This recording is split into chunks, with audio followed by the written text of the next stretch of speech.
So the first thing that I hate today is this insane piece by some crazy person named Jodi Allard. She's apparently a feminist blogger. First of all feminist bloggers are, I don't mean to generalize, but they're all crazy. So she actually has a piece today called, the title of it is, "I'm done pretending men are safe, even my sons." Really. And the entire thing is about how her sons are potential rapists. She says, "I have 2 sons. They're strong and compassionate, the kind of boys other parents are glad to meet when their daughters bring them home for dinner. They are good boys in the ways good boys are, but they are not safe boys. I'm starting to believe there's no such thing." She is talking about her own children being potential rapists because of rape culture. She said, "I wrote an essay in the Washington Post last year during the height of the Brock Turner case about my sons in rape culture. I didn't think it would be controversial when I wrote it. I was sure most parents grappled with raising sons in the midst of rape culture." Well, no, actually. It turns out that the vast majority of us who grow up as boys in households that have good parents, we're not part of a rape culture because we are taught at a very early age that you're not supposed to rape people, right? That rape is a bad thing. I thought this was a pretty clear rule of Western civilization for the past 1,000 years or so. Because I didn't think it would be controversial when I wrote it. The struggle I wrote about was universal, I thought, but I was wrong. My essay went semi-viral, and for the first time, my sons encountered my words about them on their friends' phones, their teachers' computers, and even overheard them discussed by strangers on a crowded metro bus. Right, because when you say your sons are potential rapists, that might have some bad ramifications. They're your kids, you stupid idiot.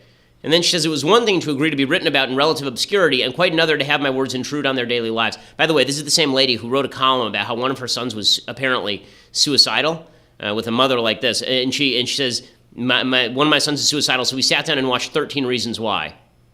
Are you the stupidest person on planet Earth? Okay, have you ever seen 13 Reasons Why? Like half the show is dedicated to why suicide is a choice that is driven by outside forces. It's not really in your hands. Anyways, she says, "One of my sons was hurt by my words, although he's never told me so. He doesn't understand why I lumped him and his brother together in my essay. He sees himself as the good one, the one who is sensitive and thoughtful and who listens instead of reacts. He doesn't understand that even quiet misogyny is misogyny, and not all sexists sound like Twitter trolls." So he seems like a nice kid, but she's calling him a sexist and a rapist. "He's angry at me now, although he won't admit that either, and his anger led him to conservative websites and YouTube channels." Okay, if the son of Jodi Allard is watching this right now, please write me an email. I would be happy to have you intern with us here over at the Daily Wire. I think that you deserve better than what your mother has provided to you, a label as a potential rapist. I don't think you're a rapist. I don't think you're a potential rapist. You seem like a nice person. Your mother, however, seems like she is a harridan. She says, "I teeter frequently between supporting my son and educating him. Is it my job as his mother to ensure he feels safe emotionally, no matter what violence he spews?" Can she give an example of like the violence that her son is spewing? Is he coming home and going, "Rape, rape, rape, rape, rape"? Like what exactly is he doing? Is he coming home and he's just saying, "I saw a girl on the bus today. You know what I thought? I thought rape." I'm pretty sure that's not what happened, but when you're a crazy person, then this is what happened. And then she starts talking about her dating life. Okay, why do feminists always feel the need to talk about their dating life like anybody cares? She says, "I joined Bumble recently after a 6+ year break from dating. I'm not overly interested in dating in the first place, but I'm starved for adult conversation, so dating feels like a necessary evil." Well, no, there's some of us who have friends. I mean, you could do that. And she says, "Bumble, as I explained to my married friends, is like feminist Tinder.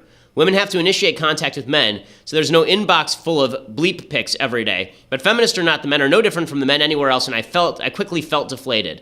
All men are..." Okay, I have a general recommendation. If you believe that all men or all women are crazy, that everybody's terrible, maybe it's just you. Maybe it's just you. If every relationship you've ever had has gone bad, maybe it's not because all the people you know are terrible. Maybe you suck as a human. Okay, and I'm going to go with that on this one. She says, "My sons won't rape unconscious women behind a dumpster, and neither will most of the progressive men I know. But what all of these men share in common, even my sons, is a relentless questioning and disbelief of the female experience. I didn't realize the common female experience was to be raped while unconscious behind a dumpster. I know a few females, and I don't know any of them who've been raped while unconscious behind a dumpster, at least none who have told me about it. And if they did tell me about that, I would say, can we find the person and hunt them down?